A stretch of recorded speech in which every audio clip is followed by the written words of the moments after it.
Siempre es un privilegio contar con su atención a nuestro trabajo periodístico. En los últimos días en la capital de la República, la gente que llega desde diferentes partes de nuestro país, desde Manabí, desde Machala, que llega desde Tulcán, llega desde Loja, llega desde el oriente, se encuentran con una novedad. El Consejo del Distrito Metropolitano de Quito impide ahora que las unidades de transporte interprovincial que tenían sus unidades y tenían la posibilidad de que estos automotores ingresen a sus estaciones de embarque y desembarque, ya no lo pueden hacer. Tienen que llegar en el sur a Quitumbe y en el norte en Carcelén. Esto ha generado también mucho resquemor, ha generado mucha repulsa, indignación de la gente. ¿Por qué razón? Porque tiene que tomar un taxi en el sur de Quito para venir al centro, a donde ellos quieren arribar a algún hotel o a alguna casa familiar, igualmente en el norte. ¿Qué es lo que está ocurriendo en esta materia? ¿Es acertada o no esta decisión? ¿Qué pasa también con la movilidad de la carga en nuestras urbes? En cualquier ciudad del Ecuador, en donde vemos que ahí hay camiones muy grandes, trailer, cargando y también descargando mercadería. Todas estas cosas también afectan a la movilidad en nuestras ciudades.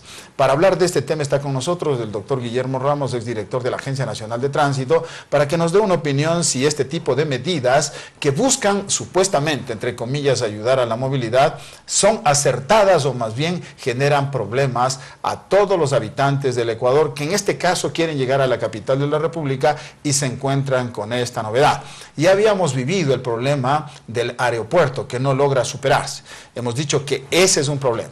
Ahora igualmente las unidades, como reiteramos, interprovinciales ya no pueden llegar a sus terminales construidas en el centro de la ciudad. Muchísimas gracias, doctor, por venir esta mañana y quisiera preguntarle cómo mira usted como experto en el tema de la movilidad. ¿Son decisiones acertadas o no? Muchas gracias por la invitación, Vicente. Efectivamente, esto que usted acaba de comentar es una decisión que pone en evidencia lo que hemos conversado alguna vez con usted aquí, que es las competencias, ¿quién las tiene? Usted señalaba que es el municipio de Quito el que ha adoptado esa decisión cuando realmente fue la Agencia Nacional de Tránsito la que decidió que en todas las ciudades los terminales provisionales que tenían las diferentes empresas de transporte se retiren de la ciudad. Es decir, fue la Agencia Nacional, exacto, no fue el municipio. No fue el municipio. Entonces esa aclaración es importante hacerla así. Pensé que era el municipio, claro, porque como asumió la competencia, exactamente, yo dije ellos deberían hacerlo. Por eso es muy importante su comentario, porque esto nos permite aclarar cuál es el nivel de conflicto que tiene este rato.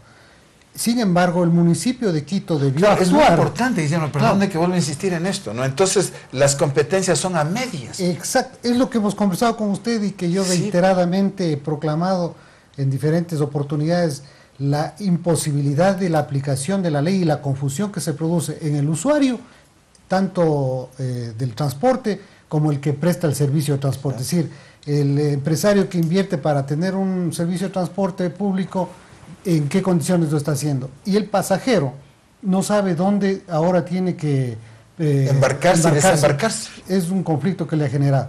Sin embargo, el municipio podía haber resuelto ese problema de los ciudadanos haciendo omisión de esa disposición, ¿sí? Porque la competencia la tiene el municipio. Tiene la atribución el municipio. Por supuesto. Si el municipio de Quito podría decir, señores de la Agencia Nacional de Tránsito, ustedes tomaron la decisión, pero aquí el que manda soy yo. Exactamente. Pero esto pone en evidencia que no funciona así. Es decir, el municipio tampoco está los municipios en general, ¿no? Aquellos que han asumido la competencia, me refiero, tampoco lo están haciendo. Y esto crea una mayor dificultad, porque entonces, ¿en qué instancias está interviniendo la agencia y en qué instancias está el municipio de Quito ejerciendo control sobre la circulación en la ciudad? Y usted puede ver que los conflictos en la ciudad y particularmente en Quito se han incrementado y se han densificado porque hay un flujo de vehículos en las vías públicas que no solamente son de particulares y de las unidades de servicio masivo de transporte, sino también el problema de la carga y descarga de los vehículos pesados, y que van desde camionetas pequeñas hasta vehículos pesados. Usted tiene que en los centros comerciales entran vehículos enormes a cualquier hora del día y camionetas que distribuyen carga liviana, como son abastecimientos a las tiendas, el gas que usted oye pitando cada momento por la vía pública. ¿Quién controla eso? absolutamente, ¿dónde está el municipio en eso? Es decir, ahí hay un problema que no se ha resuelto ni se ha mirado de manera integral.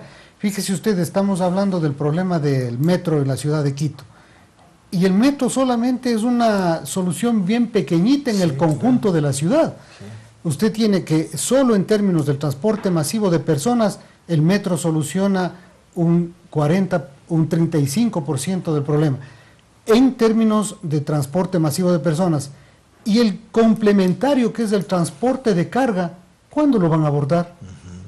¿Cómo la carga dentro eso, de la, ¿no? Es decir, eso le da la medida. Claro, que es muy importante lo que dice usted, ¿no? Es la que más la movilidad es importante, ¿no? De los seres humanos, de los transeúntes, de los ciudadanos, pero ¿qué pasa con la carga? Exactamente, porque ese es un problema complementario en la circulación de la ciudad. Y de esto se han olvidado totalmente. Ni siquiera se habla, ni siquiera se...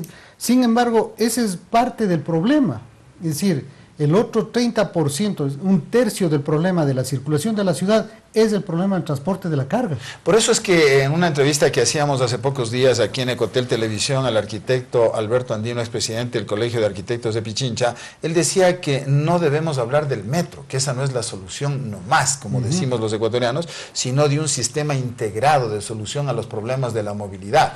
Pero esto como que no se está haciendo. Vamos a poner ejemplos respecto de lo que está ocurriendo. En Quito estamos enfrascados con el tema del metro, pero ya está claro que el metro posiblemente no es de lo más idóneo hacerlo subterráneo porque es más caro, va a demorar más, obviamente no tenemos el presupuesto, no tiene todo un sistema articulado de movilidad. Así es que de acuerdo a otra entrevista que hemos hecho esta misma semana con el concejal Marco Ponce, presidente de la Comisión de Presupuesto del municipio del Distrito Metropolitano de Quito, él decía en esa entrevista que no está dicha la última palabra. Quiere decir que el Consejo del Distrito Metropolitano de Quito está analizando recién sobre la factibilidad o no de la construcción del metro, cuando el señor Barrera ya comenzó a construir las terminales.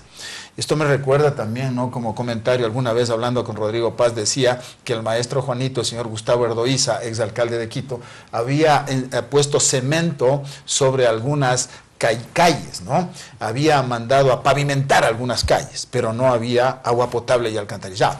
El Negro Paz, como le conocemos aquí en Quito, mandó a romper ese cemento para construir el agua potable y el alcantarillado. Así es como se ha manejado en nuestras ciudades. Aquí el señor Barrera nos dice, ya está construyéndose la terminal del metro, tanto en el sector de la Rodrigo de Chávez como en la cabecera sur del viejo aeropuerto Mariscal Sucre.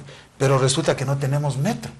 Qué cosa más increíble. ¿Qué opina usted de todas estas cosas? Bueno, yo creo que se han movido en los últimos años los políticos en función del marketing político. Es decir, la imagen se iba consolidando en la medida en que se hacían ofertas que la ciudadanía aparentemente las demandaba. Entonces aparece como una linda oferta de campaña electoral el metro. Y vamos con el metro. No importa en las condiciones, no importa los estudios, no importa absolutamente nada. El presupuesto, que no importa absolutamente nada. Imagínense que solamente los estudios han costado 29 millones de dólares. Pero, Metro Madrid. Pero es tan grave esto que un estudio a usted lo que le da es la pauta, le orienta, le dice por dónde caminar, le dice los valores que usted va a tener, cómo se van a realizar las inversiones. Es decir, es un proyecto, es un estudio que determina las condiciones de la ejecución del proyecto y para poder invitar sobre la base de eso. Un estudio que lo que ha mostrado es que no tenía nada que ver con la realidad, que se sacaron del bolsillo, que pagaron, habría que investigar dónde fueron a parar esos 29 millones, claro. Porque no es pelo de cochino una consultoría de esa...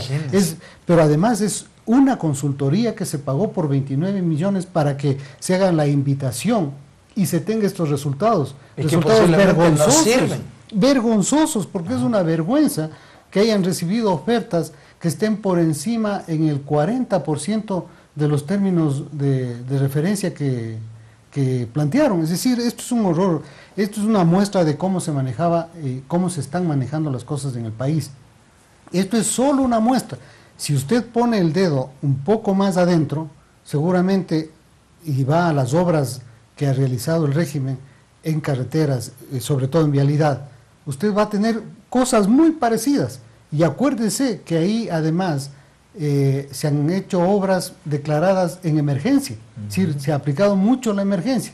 Imagínense con contratos dados a dedo. Exactamente, si con estudios se puede prever esto, imagínense sin estudios lo que se puede hacer.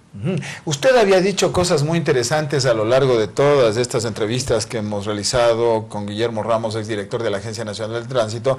Él mencionaba que, por ejemplo, en Quito, y esta es una experiencia que debemos compartir todas las ciudades ecuatorianas, ¿no? Vemos con buenos ojos lo que está pasando en Cuenca, en donde el tranvía parece que les funciona bien a los cuencanos. Por ejemplo, este es un ejemplo de lo que nosotros podríamos en un momento comenzar a darnos cuenta. ¿Qué es mejor? Un tranvía, el trolebús. Si este tren tiene que ser subterráneo, si tiene que ser aéreo, refiriéndonos al metro. Pero la pregunta que yo le iba a hacer respecto de algo que usted dijo, esto de asumir las competencias, decía usted, pues los municipios tienen que estar preparados. En el caso de Quito, del dicho al hecho, pues había muchísimo trecho. Se dijo que iba a asumir la competencia el municipio de Quito, pero lo que ocurrió es lo siguiente: ayer en una estación de radio en la tarde, yo escuchaba cualquier cantidad de gente que se estaba quejando en la capital de la República desde el punto de vista que los señores vigilantes, agentes civiles de tránsito, porque ya no es la Policía Nacional, que de acuerdo a la competencia del municipio del Distrito Metropolitano de Quito, tienen que manejar el tránsito en la capital de la República, la gente llamaba a esta estación de radio y decía que no sirven para nada, que tienen fotografías de que se ponen ahí a conversar, a estar chateando, y que realmente no están preparados, no tienen el liderazgo, y de qué ha servido este cambio de la Policía Nacional a estos agentes civiles de tránsito que están bajo la égida y el control del Distrito Metropolitano de Quito. Lo que usted dijo se cumplió. Bueno, esos son los efectos de una gestión, yo diría, absolutamente irresponsable. Fíjese que es tan grave esto que prácticamente los problemas en el tránsito y en la circulación de la ciudad lo estamos resolviendo nosotros, los propios usuarios de vehículos, los propios peatones. Es decir, nadie nos está ayudando ni auxiliando para que el flujo en la circulación haya mejorado o haya avanzado, y para que además se cumplan las normas de tránsito y los controles se puedan realizar de manera adecuada.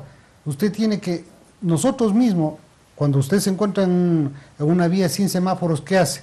Toma precaución, mira a un lado, mira a otro lado, porque no tiene otro mecanismo que no sea su propia autodefensa, su propia capacidad para poder ejercer control sobre sí mismo. Es decir, es tan grave la asunción que hizo el municipio respecto del control en la vía pública que, insisto, nosotros, y aquí en este programa lo hemos dicho, cuál iba a ser el destino de la... Claro, usted dijo que estos agentes de tránsito no estaban acreditados, no estaban preparados, y los ciudadanos en la capital de la República pues hemos podido constatarlo, ¿no? Lo que significa que asumir las competencias de tránsito a través de cualquier municipio del país no es cosa sencilla.